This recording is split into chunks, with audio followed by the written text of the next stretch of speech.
passar a palavra para o Dr. Rodrigo Ayub. Dr. Rodrigo é médico especialista em medicina automolecular e anti-envelhecimento, tem mais de 20 anos de experiência clínica nessa área e também é professor do curso de modulação hormonal do grupo de estudos de medicina anti-envelhecimento. Vai falar um pouquinho para nós por que nós envelhecemos após os 35 anos e como desacelerar esse processo. Obrigada por ter aceitado o convite. Obrigado, Simone. Você me deixou responder, que eu vou responder uma pergunta. Quem que fez aquela pergunta do filho? Foi você que fez? O que a gente dá de vitamina de manhã?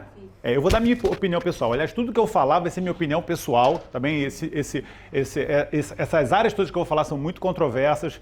Existem várias opiniões. Eu respeito a opinião de cada colega. Infelizmente, nem sempre respeito a nossa opinião. A gente é o tempo todo, já que a gente não está dentro do status quo, né, da indústria de prescrever remédios, etc. A gente vai um pouquinho... Por acaso, eu tive essa felicidade. Meu pai é um dos precursores da medicina ortomolecular no Brasil. Por isso que eu sei que ela é desenvolvida há muitos anos, que meu pai faz isso há mais de 50. E eu, antes de entrar na faculdade, eu já começava a ouvir falar sobre isso e durante a faculdade eu estudei muito sobre isso. Então, de repente, isso me fez a cabeça um pouquinho mais aberta, menos formatada, a forma como a medicina é praticada hoje no mundo inteiro. E o que o doutor Queiroga falou em relação a artigos, quando a gente vê mesmo os artigos científicos, a gente tem que ter uma visão crítica em relação aos artigos, porque muitas vezes eles são feitos dessa forma que ele falou. Você vê um estudo corte que uma verdade absoluta de um artigo pode não ser uma verdade absoluta, e além disso, que é o grande problema, é que muitos artigos têm interesses econômicos por trás. Infelizmente, a gente sabe disso, né? O mundo adulto, então as indústrias muitas vezes patrocinam alguns estudos e deixam de patrocinar alguns quando o que o artigo está dizendo, o que o estudo está dizendo vai contra o interesse daquela empresa.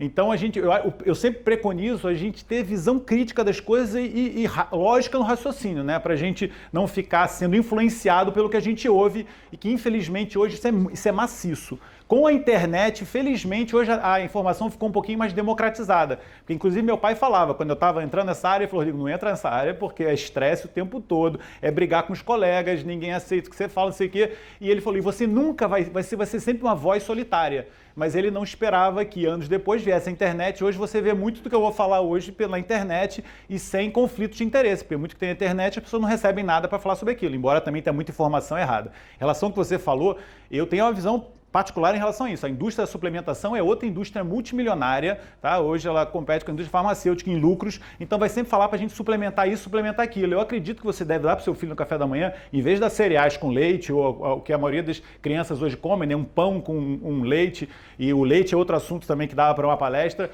Eu acho que você devia fazer um batido com verdes, frutos silvestres, sementes, frutas, que a criança ela pode comer muita fruta, porque um dos grandes problemas da fruta é o excesso de frutose, mas a criança está naquela fase de crescimento e o metabolismo dela muito acelerado, ela pode comer fruta à vontade, os adultos nem tanto, mas as crianças podem. Então fazer um batido desses completo, com vários nutrientes todos os dias e diversificar os nutrientes é a melhor forma de você dar nutrição para ela, porque inclusive nos suplementos vitamínicos não tem os nutrientes nas formas adequadas, então às vezes dá um nutriente, você desequilibra mais do que você tentando equilibrar. Outra coisa, os suplementos hoje, eles têm muitos derivados de petróleo. A indústria de suplementos, ela visa muito a lucro também, né? Então ela vai colocar sempre os sais mais baratos dentro de um suplemento. Então eu vejo a grande maioria dos suplementos, principalmente os mais baratos, eles são muito ruins para a saúde. Eles têm óxido de magnésio, que eles não fazem bem, ele tem cianeto de cianocobalamina, que é um cianeto, e não coloca, por exemplo, a vitamina B12 como metilcobalamina, que seria um radical mais absorvido e melhor para o nosso corpo, etc. Então, os suplementos de vitamina tem que ter muito cuidado e, às vezes, eles são incompletos. Então, você, às vezes, dá excesso de zinco no paciente, numa criança, por exemplo, e aí fica com carência de cobre. E você nunca vai fazer isso pela alimentação, entendeu? Porque a alimentação ela é muito mais equilibrada, foi o que o ser humano sempre fez em milhões e milhões de anos. Pela alimentação você consegue tirar tudo isso. Agora está essa moda de suplementos. E além disso,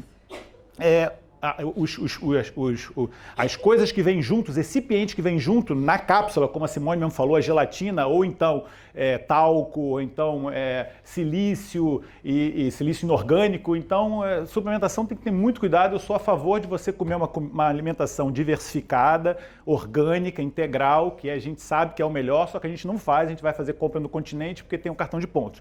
Então, porque aqui em Portugal você vê muito mais do que no Brasil. Eu sou do Rio de Janeiro, mas aqui em Portugal você vê que em todas, até as grandes cidades, tem aqueles mercadinhos pequenos que a senhora, às vezes, ela mesma planta e coloca lá as coisas. Então você vê que é um alimento orgânico, um alimento sem agrotóxicos, e é muito melhor você comer aquele alimento. Às vezes tem uma lombriga, não sei o que, é até bom, é proteína vegetal, proteína animal.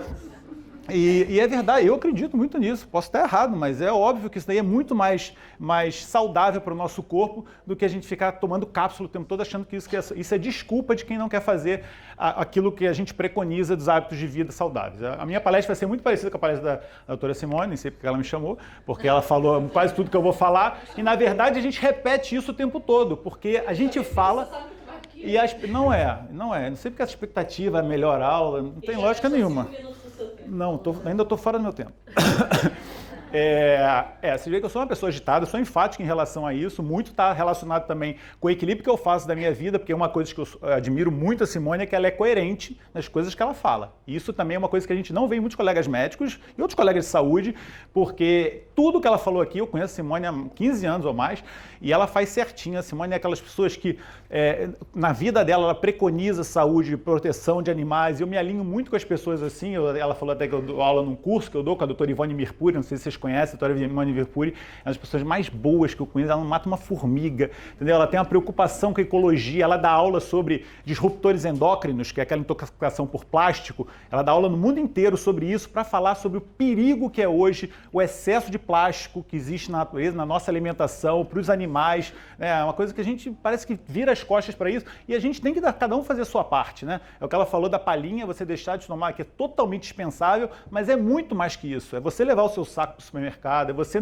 comprar o mínimo possível de coisas em plástico, porque inclusive é isso, nossa vida a gente tem que descascar mais e desembrulhar menos, né? A gente tem que comer a partir dos alimentos naturais, que aí as pessoas ficam comprando tudo processado, né? Tudo industrializado, que é lixo. O ser humano é o único animal que coloca veneno na própria comida, então fica comendo esses industrializados, que é rico de você pega esses produtos industrializados, você nem consegue descobrir onde é que está o alimento, né? Porque no meio daquilo tudo só tem corante, aditivo alimentar, tudo artificial, que não é nutriente. O que a Simone falou isso na aula dela. A função básica da alimentação, e que Hipócrates falava que era deixa a comida ser nosso remédio, é nutrir o nosso corpo. O ser humano, hoje, ele é completamente contrário, ele só coloca lixo para dentro do corpo, então a alimentação passou a dar trabalho para o nosso corpo. Por isso que o Dr. Queiroga falou de uma forma muito certa, que antigamente as pessoas morriam por falta de alimentação, hoje elas morrem por excesso de alimentação. É tão simples quanto isso, excesso de alimentação. Então uma das técnicas que eu vou falar, que é excelente para a saúde, é o jejum. A gente fala hoje, jejum não está na moda, que jejum deixou de ser feito, hoje as pessoas só comem lixo, só fazem jejum se for no âmbito religioso, e lá mesmo é falado como uma purificação. E agora o Prêmio Nobel de Medicina de 2016 foi o Dr. Oshumi, que fala sobre autofagia, que nosso corpo, ela é disparada quando a gente está em processo de jejum, porque é uma reciclagem interna que o nosso corpo faz quando a gente não dá alimentação. Então o corpo faz esse processo de limpeza, ele acaba utilizando células e proteínas de restos que a gente tem no corpo para ele otimizar outras funções. E você faz isso, exponencia isso com o jejum, e se você ficar comendo o tempo todo, você não vai ter esse processo no seu corpo. Esse processo de limpeza, chamado autofagia, vocês podem ler sobre os trabalhos dele, o autofagocitose, foi desenvolvido agora, e é o jejum. É o que a gente fala há muito tempo que as pessoas devem fazer de vez em quando, não ficar comendo de 3 em 3 horas, como as pessoas falam que não é a base da nossa fisiologia, o ser humano nunca fez isso, e dessa forma você não descansa seu corpo. Eu vou explicar isso aqui também. Mas enfim, me pediram para falar sobre o envelhecimento. Então é assim, como a doutora Simone já falou muito bem, estou só repetindo o que ela falou, nosso corpo ele entra no processo Na verdade, a gente não envelhece a partir do momento que a gente nasce. Essa é uma frase errada. É muito comum, a gente envelhece a partir do momento que a gente nasce. Não é verdade. Porque na primeira fase da nossa vida, até a fase reprodutiva, o ser humano está num processo absurdo de regeneração, reparação, crescimento, diferenciação, né? Aquela fase que as cartilagens de crescimento elas estão abertas e a criança, na infância e na adolescência, a gente cresce e se desenvolve para atingir a fase reprodutiva.